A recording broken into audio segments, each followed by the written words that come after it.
back, everyone. Today we'll be talking about 1984 and a society where freedom is non-existent, but that's okay. It sounds really scary. Yeah, it does. But in reality, the ways this society functions is not too different from our own. Entirely based on work, routine, and just fundamentally living. We don't ask questions. We just do what we're told. In this book, yes, it's a book for those of you who weren't aware. We catch a glimpse into a society where everything is monitored, even your thoughts. The thing is, though, these aren't even the laws. They're just things that are normal, as if you should be okay with it. And why wouldn't you be? Except these guidelines, if they're broken, are typically punished by death. A bit extreme in comparison to us. Not to say that there aren't consequences for thinking or behaving out of the norm. In many school systems, even though it is typically discouraged, nothing is usually done about the mass amount of bullying and discontempt toward people who are different. It's very common in children who don't realize how to think for themselves yet.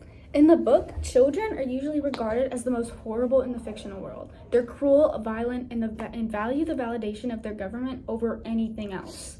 It's mentioned in the book that most adults are scared for their kids. It's common for the kids to turn to their parents and to the thought police for even making a remark toward the government. And then they go missing. Yeah, and if you think about it, in our real life, our children are exposed to violence extremely early on. Think about the mass amount of school shootings, and even the drills are scary enough for the smaller children.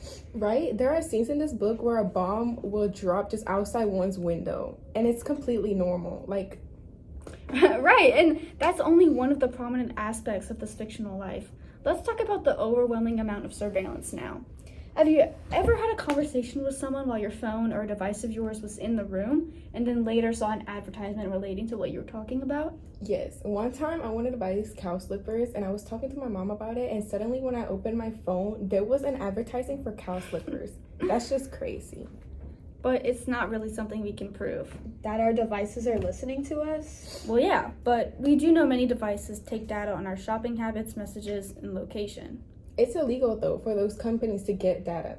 For misuse, yes, but the data does exist. Who's to say eventually things won't change? We're so used to constant surveillance that we may not even notice. Right, and that's exactly what's happened in this fictional depiction of 1984. We've seen countless times in history that if we leave a government unchecked, bad things happen. Many movements in our own country have arisen to hold our government accountable and responsible for the rights that are owed to us. But many people don't even like to talk about politics anymore because they're too afraid to have someone disagree or be controversial, or generally see no point in what they're saying.